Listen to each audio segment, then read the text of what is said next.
Man, I sure do miss them good old days when I was a kid and I could go do XYZ, insert here.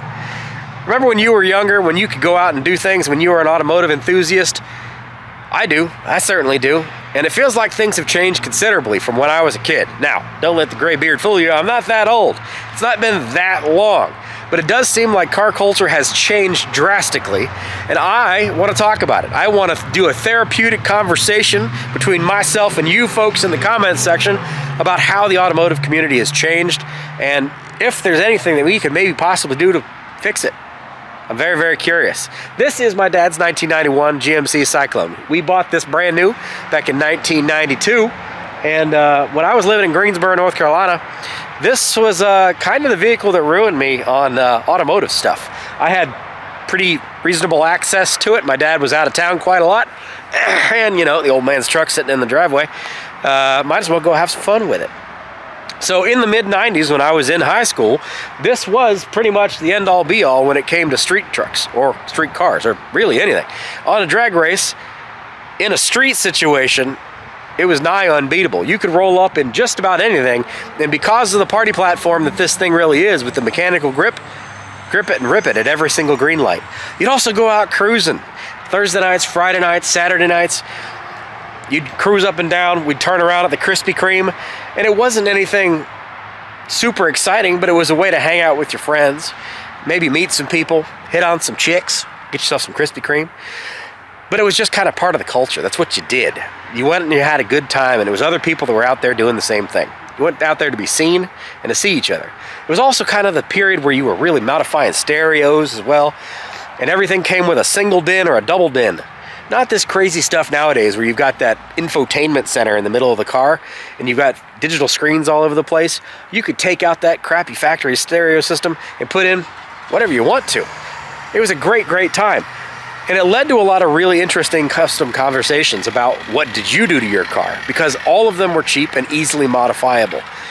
Versus today, things aren't quite the way they were.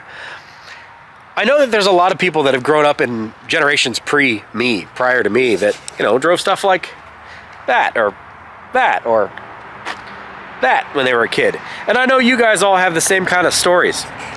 And you probably have a whole lot of the same kind of regrets that I do about where the culture has kind of gotten to. We used to do a lot in Columbus, Ohio, where I am now, where we would go out and have street meets or night parking lot meets. You'd meet up at Hooters. Now, disclaimer, some of that also did involve a little bit of possibly questionably legal activity.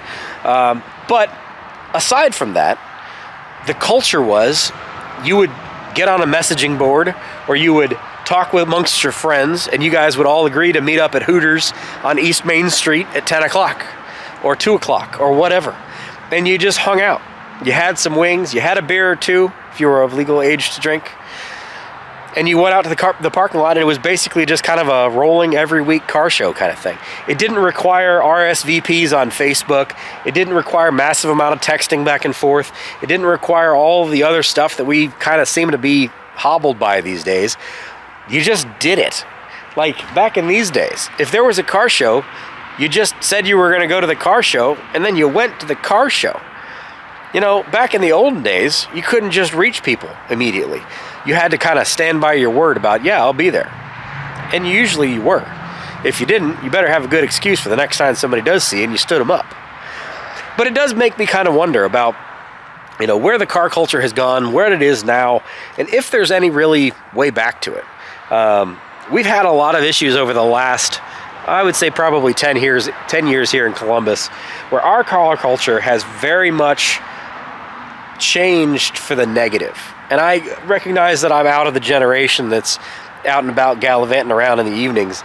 You know, most of the folks that are in my life now they're married, they have kids, they've got a professional career. So, you know, getting in trouble with the law is not a great idea. Plus, let's be honest, the law has gotten a whole lot more strict about those sorts of activities as well. So I'll acknowledge that. But it does feel like the culture has very much changed.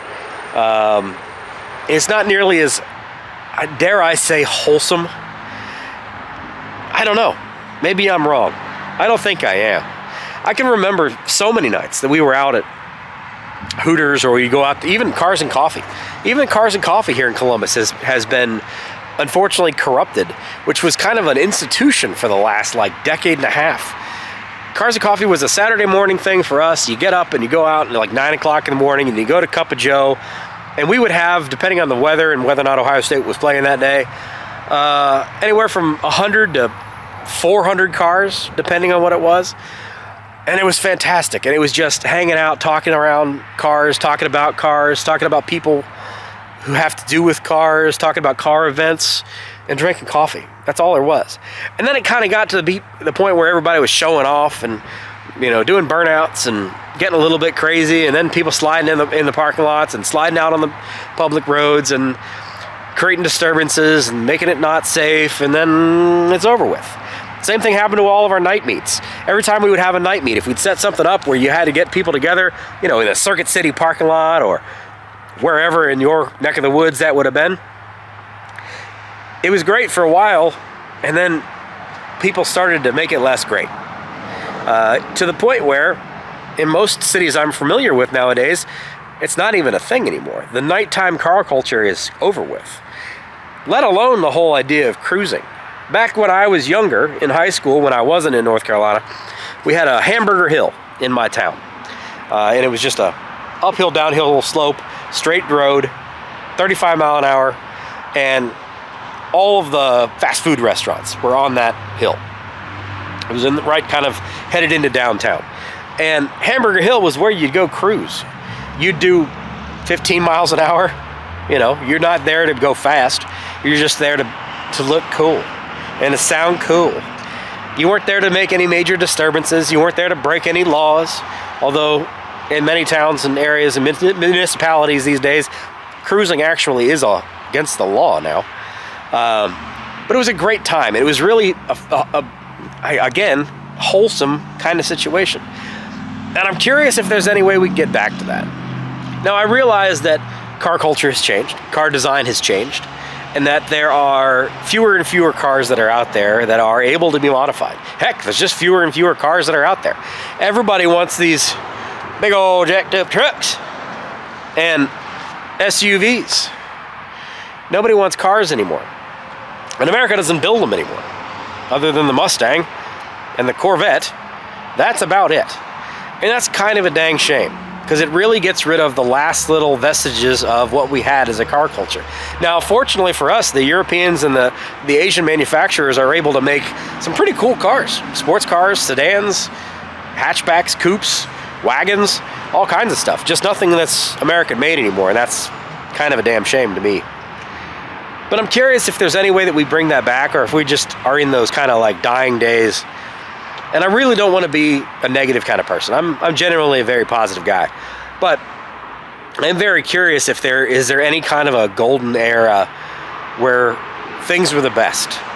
I want to reminisce. I want to talk about with you guys what it was like when you were younger, what you got to do. And it doesn't necessarily have to be the shenanigans. It doesn't have to be anything that you were doing that was slightly less than legal. But I want to think about all the things that we used to be able to do that don't seem to be important anymore. I've gotten into conversations about this kind of thing a lot over the last couple of weeks, and it's really made me kind of look back. And I get you that some of that's probably with rosy-colored glasses. And yes, I understand that fuel costs are expensive nowadays. But it also kind of goes into the whole race car community too. You know, the drag racing world, and I'm going to try to have a conversation with Billy Hoskinson of Street Racing Channel about this in the next couple days or so. Even the racing community has changed massively so. You know, the bracket racing of the olden days and the street racing with real actual street cars that ran real actual street tires and real actual gasoline has really died. It's really gone away. I know it's only been over the last few years. You know, back in the old days, back in my day, if you had a 500 horsepower street car, you were awesome. You were king of the streets. Nowadays, you don't even get to come play. You get regular commuter cars that can make that kind of power, make those kind of speeds. that we used to think were fast back even in the early 2000s or even into the early 2010s.